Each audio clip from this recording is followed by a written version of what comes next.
LG 생활건강, 이제 정말 바닥 다지고 올라갈 일만 남은 거 아닐까요? 특히 해외 실적이 눈에 띄는데요. 해외 쪽이요? 네. 일본이나 북미 같은 이 비중국 시장에서의 성과가 아주 좋아요. 작년에 이어서 올해 2025년도 기대감을 갖게 하거든요. 이건 진짜 긍정적인 신호죠. 네, 해외 시장 개척 물론 중요합니다. 중요한 방향인데 하지만 그 성과가 과거에 중국 시장이 보여줬던 그 폭발적인 성장세, 그걸 완전히 대체할 수 있을지는 글쎄요, 좀 냉정하게 봐야 한다고 생각해요. 아니 왜요? 구체적인 성과들이 막 나오고 있잖아요. 일본이나 북미 성장이 고무적인 건 사실이죠. 하지만 그게 얼마나 갈 수 있을지. 보세요. 일본에서는 그 현지 수요 맞춰서 자체 브랜드 키우고 드럭스토어랑 온라인 꽉 잡았잖아요. 그래서 메가와리 같은 큰 행사에서 카테고리 1등도 하고요. 네, 그건 알죠. 인수했던 브랜드들도 잘 돌아가고 있고요. 북미는요. 아마존 중심으로 빌리프, 더 페이스샵 있었는데 작년에 새로 들어간 CNP 반응이 엄청 뜨겁대요. 이게 바로 K-뷰티 파워 아닌가요? CNP 반응 좋은 건 맞습니다. 생활용품도 그냥 둔 게 아니죠. 유시몰 치약은 일본에서, 닥터그루트 샴푸는 틱톡으로 북미에서 완전 떴어요. 이렇게 다 잘 되고 있는데 어떻게 성장을 의심해요? 이건 명백한 투자 포인트죠. 물론, 네. 개별 성공 사례는 분명히 있습니다. CNP 북미 안착이나 뭐 닥터그루트, 틱톡 성공 같은 거요. 주목할 만하죠. 그런데 그 지속성, 이게 문제예요. 지속성이요? 네. 틱톡 같은 플랫폼 마케팅 효과가 과연 얼마나 갈까요? 그리고 북미 시장 경쟁이 얼마나 치열한데요. 거기서 계속 이길 수 있을지 좀 지켜봐야죠. 예전에 LG생건이 야심차게 인수했던 북미 오프라인 매장들 결국 K뷰티 트렌드 바뀌면서 어려워졌던 거 기억해야 합니다. 해외 생활용품 매출 비중 30%까지 늘린다. 아직 한참 멀었어요. 이런 단편적인 성공만으로 중국 시장의 잠재적인 둔화 가능성이나 국내 시장의 그 구조적인 어려움, 이걸 다 상쇄하기는 아직 좀 부족해 보입니다. 국내 상황 보면 사실 우려가 더 커요.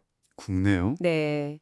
매년 시장 자체가 줄어드는 이 생활용품 시장, 이건 정말 구조적인 한계죠. 그리고 면세 채널?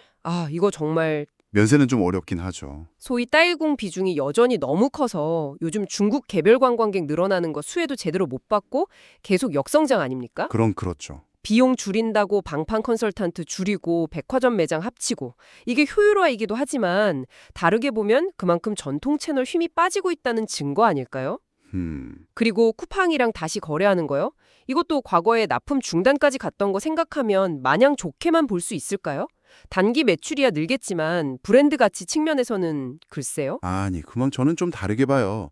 그건 과거 방식에서 벗어나서 미래를 준비하는 체질 개선 과정이죠. 체질 개선이요? 네, CEO 바뀌고 나서 비효율적인 노드샵 과감히 정리하고 온라인이랑 H&B 스토어 여기 집중해서 실제로 두 자릿수 성장했잖아요.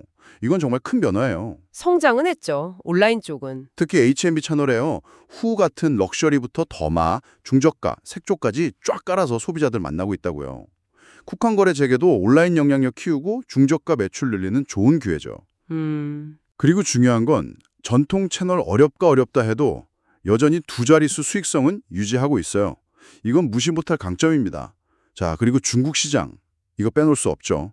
2024년 작년에 워낙 좋았어서 2025년 올해 부담이 좀 있는 건 맞아요. 그렇죠. 엽기적 부담이 있죠. 하지만 작년 그 어려운 중국 상황 속에서도 분기마다 성장했고 특히 후 리브랜딩 효과로 매출이 실제로 올랐다는 거.